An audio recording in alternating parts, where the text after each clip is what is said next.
Nesta aula nós vamos fazer a inclusão no banco de dados, ou seja, o método incluir. Como lá na aula 17 nós já vimos toda aquela história dos objetos que precisamos utilizar e fizemos já o método de consulta, agora ficou mais fácil. Por incluir, nós já vamos direto para o método, ok? Vamos diretamente para o método. Vamos lá, como é que fica então o método incluir? Public void incluir. Observe, vou abrir a conexão com o banco de dados, como eu fiz também na consulta, não é mesmo? Connection banco é igual, chamo a função abre banco, prepared statement, a variável PS, result set, a variável rs recebe null, e o string, uma string SQL.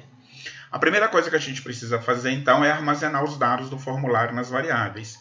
Observem que o código eu não vou receber do formulário. Lembrando lá na aula 15, quando eu mostrei a inclusão, exclusão, alteração e consulta, quando o usuário vai incluir, já que o código é um autoincremente, não é isso? O usuário não vai incluir o código. Então, nós já começamos aqui pegando o nome que foi digitado e jogando na variável nome func. Agora, o seguinte, preciso testar qual é o sexo que está selecionado. Se o sexo masculino está selecionado, a variável sexo func recebe M. Se não, a variável sexo func recebe F. A variável bairro func vai receber o text box do bairro.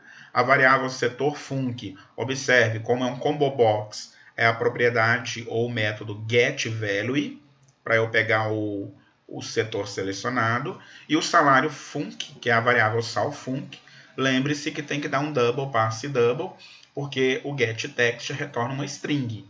Então eu tenho que converter para double, não é mesmo? E agora vamos então armazenar no banco de dados. Joguei nas variáveis, peguei da tela e joguei nas variáveis. Para armazenar no banco, a gente vai dar um try. A variável SQL recebe insert into funcionários. Os campos que eu vou inserir, observe que o código não está, porque ele vai ser autoincremento. Nome func, sexo func, bairro func, setor func, sal func. Esses aqui são os nomes dos campos no banco. Mais values, observe que tem um espaço dentro das aspas antes da palavra values. Cuide com isso, senão values vai ficar colado aqui nos parênteses. Values, e entre parênteses, você coloca interrogação para cada campo que você vai gravar no banco de dados. Como são 5 campos, coloco interrogação 5 vezes. 1, 2, 3, 4, 5 interrogações, separadas por vírgula e fecha aspas, ponto e vírgula. Você poderia jogar aqui no lugar da interrogação o nome da variável. Por que não é bacana fazer isso? Quando as variáveis são do tipo string, se você joga o nome da variável aqui, por causa do values que tem que informar para o banco que é uma string, você teria que fazer concatenação aqui com aspas simples, antes e depois de cada string. Então você teria um mais aspas simples, a variável nome func mais aspas simples para fechar nome func. Depois mais aspas simples para informar o sexo func, a variável sexo func mais aspas simples de novo para fechar. Enfim, ficaria muito grande. Então é melhor você colocar só as interrogações. E olha o que é possível fazer. PS, que é o prepared statement, não é isso? Aqui, olha, a variável do tipo prepared statement, recebe banco.prepareStatement SQL. Eu falei isso lá na consulta, cuidado que o objeto é prepared statement, a classe, mas o método é prepare, sem o D, statement, SQL. E olha que bacana, você substitui então as variáveis aqui, ps.setString1, nome func. Eu estou dizendo que no lugar da interrogação 1, eu quero a variável nome func. Aí eu não preciso ficar fazendo concatenação com aspas simples antes e depois. Esta é a vantagem. ps.setString, no lugar da interrogação 2, sexo func. São os nomes das variáveis aqui, olha, as variáveis. Cuidado que aqui no insert into são os nomes dos campos no banco de dados. Aqui são os nomes das variáveis que eu peguei da tela. Então vamos lá. 2, sexo func, 3, bairro func, 4, setor func. Só tome cuidado porque a última interrogação aqui é do tipo double. Então você tem que escrever ps.setDouble 5 salfunc.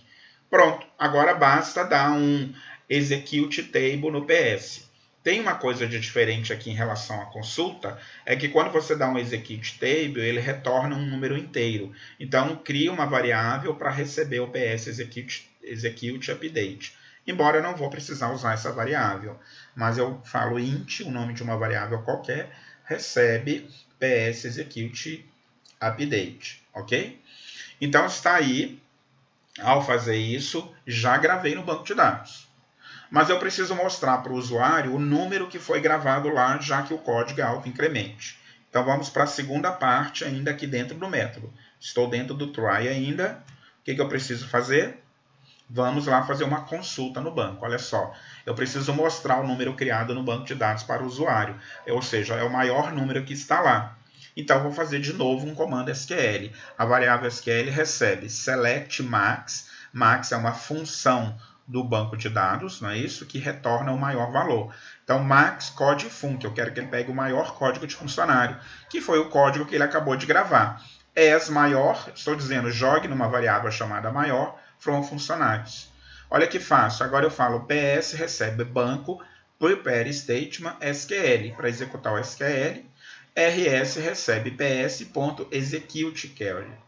Quando eu fiz execute query, executei a query, agora eu vou fazer a consulta. Quando faz uma consulta, como nós vimos anteriormente, na consulta, ele joga num objeto resultSet. Então, eu vou dizer while resultSet.next. O que eu vou fazer dentro deste while? O objeto txt_code_func lá na tela vai receber, né? Então, vou dar um setText nele, vai receber rs getString maior. Por quê?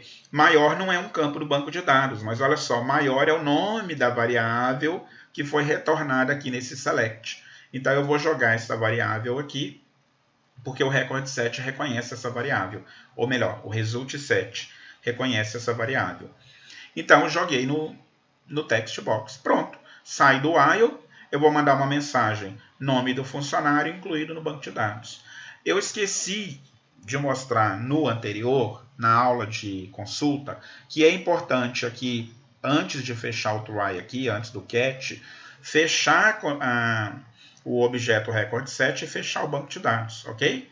Faça isso no outro também, rs.close e banco.close. Catch, SQL exception e como no anterior. Acabou o try, acabou o método. Pronto, é só isso o processo de inclusão. Se você quiser ver como que a inclusão é feita na prática, assista lá a aula 15, que lá eu mostrei como é que eu fiz uma inclusão. Por enquanto é só, até o próximo.